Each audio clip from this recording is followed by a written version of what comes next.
Il est tout juste 18h30 sur Aloula et c'est le journal. À la une de l'actualité ce soir. Opération Marhaba 2024, les équipes de la Fondation Mohamed V pour la solidarité à pied d'œuvre pour accueillir les Marocains du monde. Un retour sous le signe de Aïd al-Adha et des vacances estivales. Cap ce soir sur l'un des points de transit qui enregistre un afflux important, le port Tanger Med.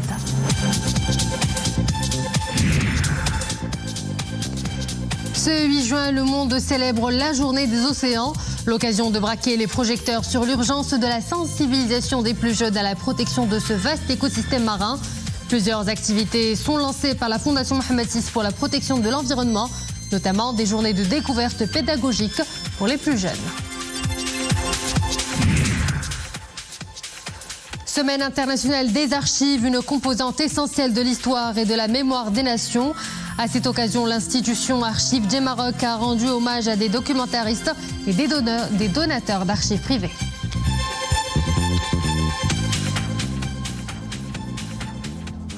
Bonsoir à tous. Le port Tanger Med, première escale du journal, l'une des plus importantes vitrines portuaires du royaume. Chaque jour, le trafic passager y augmente progressivement. Le port est un des points de transit de nos compatriotes résidant à l'étranger qui commencent à affluer à l'approche de Aïd al-Adha. À leur accueil, les équipes de la Fondation Mohamed V pour la solidarité, toute une logistique, comme nous allons voir dans ce reportage de Samira Asban, Saïd Najah, avec un commentaire de Sofia Fgrot. Bientôt, les portes de ce navire vont s'ouvrir pour un retour aux sources. Sur le pont du bateau, des Marocains résidant à l'étranger impatients de retrouver terre et famille. Arrivés tôt le matin au port Tanger Med, ils ont pris la mer à Gênes en Italie.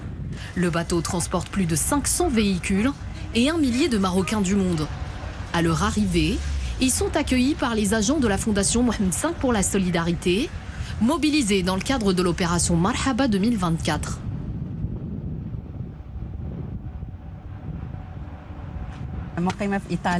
Je vis en Italie depuis 11 ans. Je viens tous les ans au Maroc avec mes enfants car j'aime mon pays. Dieu merci. Des fois, je viens tous les 2 ans et parfois tous les ans. Il m'arrive de prendre l'avion et quand je peux, je viens en bateau. L'accueil est très bien ici.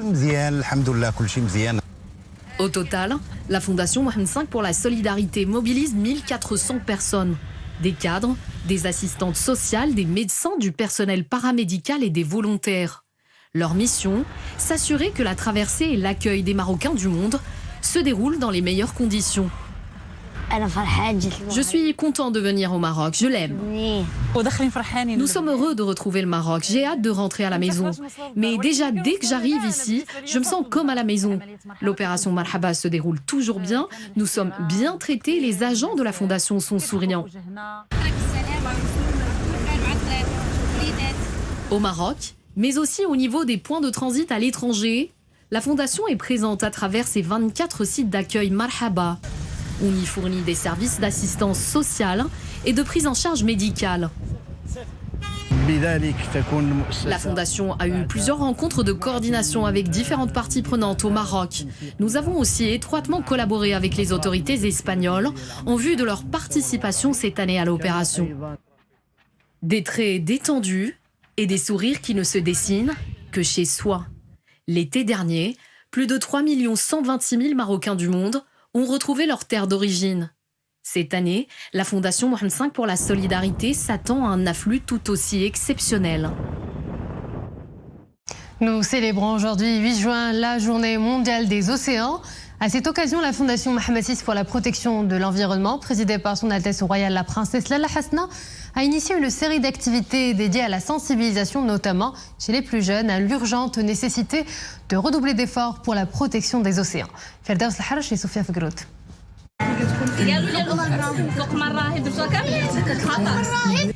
Découvrir l'écosystème marin bien au sec et de façon ludique. Un coup de crayon pour apprendre un peu d'un univers mystérieux. C'est le but de cette journée portes ouvertes de la Fondation Mohamed VI pour la protection de l'environnement, sous la présidence effective de son Altesse Royale, la Princesse Lalla Hasna. Cette journée sanctionne une semaine d'activités, rythmée par des visites et des actions de sensibilisation.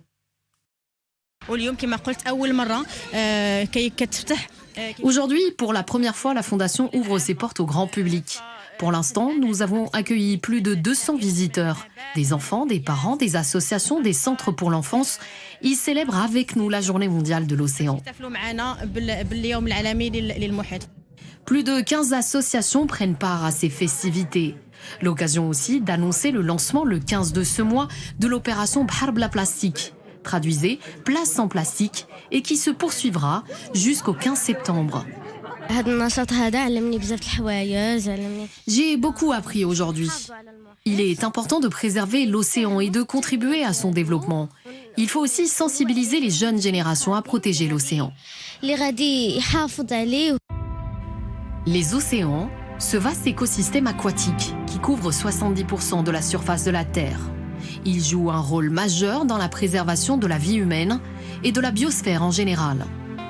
En plus de fournir des ressources essentielles, nourriture, énergie, eau, les océans aident à lutter contre le réchauffement climatique.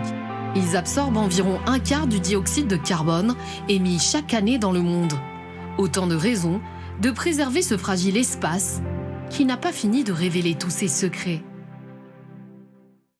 À l'international, l'armée israélienne annonce avoir libéré 4 otages israéliens lors d'une opération militaire à Nusayrat, dans le centre de la bande de Gaza. Une opération accompagnée de violentes attaques israéliennes qui ont coûté la vie, selon le Hamas, à au moins 210 personnes et fait plus de 400 blessés. Dans le sud, des bombardements à l'artillerie ont touché plusieurs secteurs de la ville de Rafah, à la frontière égyptienne. Élections européennes, le scrutin commence aujourd'hui et se poursuit demain. Pour élire les députés qui siégeront au Parlement européen pour les 5 ans à venir, ces élections ont lieu dans tous les pays de l'Union. Selon les sondages, la lutte contre la pauvreté, l'exclusion sociale, la santé, le soutien à l'économie et la défense et la sécurité sont les principaux enjeux de ces élections. Retour à l'actualité nationale avec du football. Hier au grand stade d'Agadir, le 11 national a battu son homologue de Zambie par 2-1. Les Lions de l'Atlas se sont imposés grâce aux réalisations de Hakim Ziyech sur un pénalty à la 6e minute et Elias Bensrer à la 67e minute. Edouard de Chilufya a inscrit pour la Zambie à la 80e minute. Grâce à cette victoire, le Maroc consolide sa place de leader du groupe E avec 6 points récoltés en 2 rencontres. Écoutez à présent ces déclarations du sélectionneur national Walid Regragui et de Romain Saïs.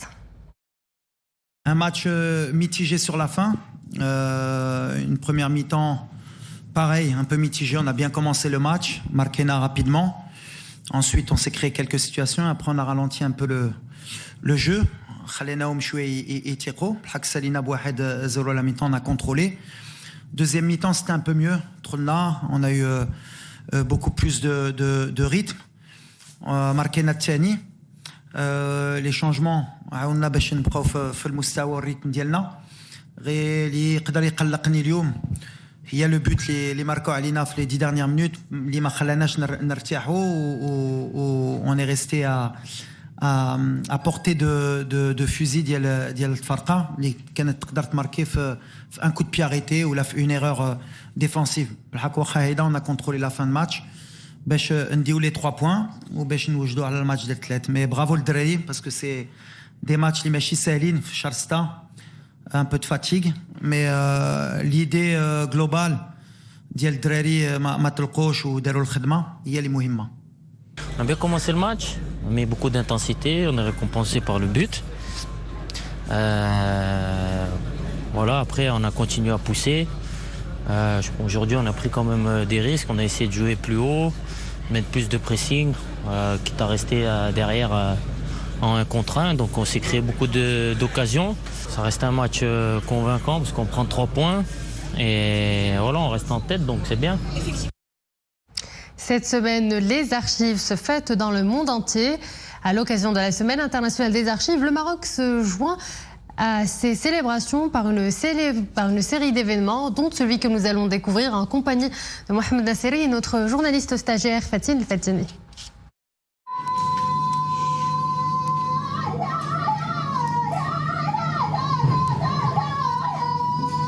À travers ces scènes tournées par Issa Genini, se dresse le portrait du Maroc des années 90 et de ses habitants. Voici là un patrimoine national ancestral à sauvegarder.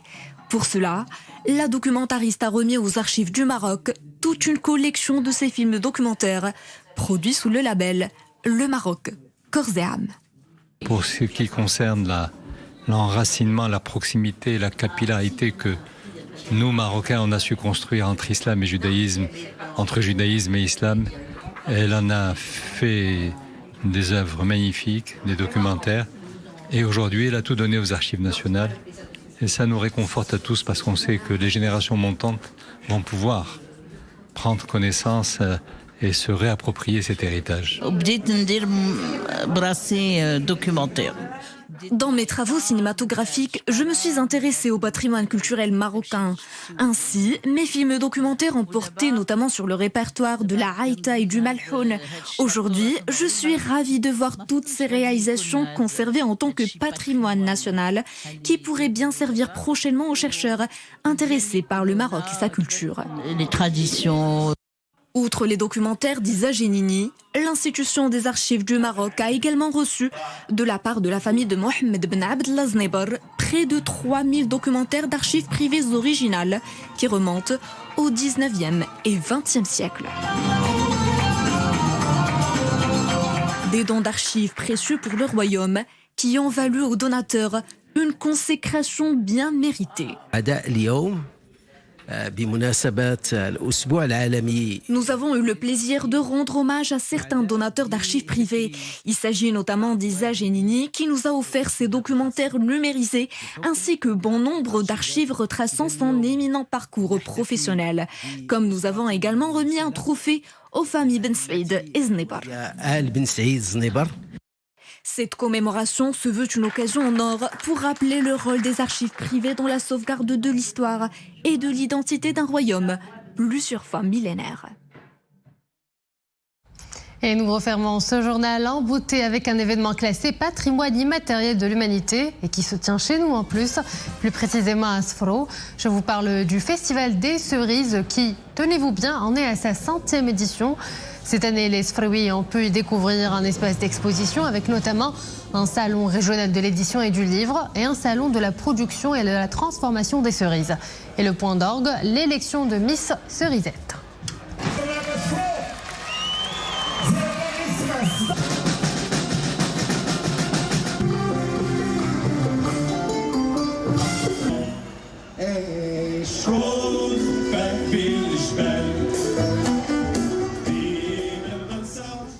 Et voilà, nous arrivons à la fin de cette édition. Merci à vous de l'avoir suivi. Excellente suite des programmes sur Al-Oula. À demain.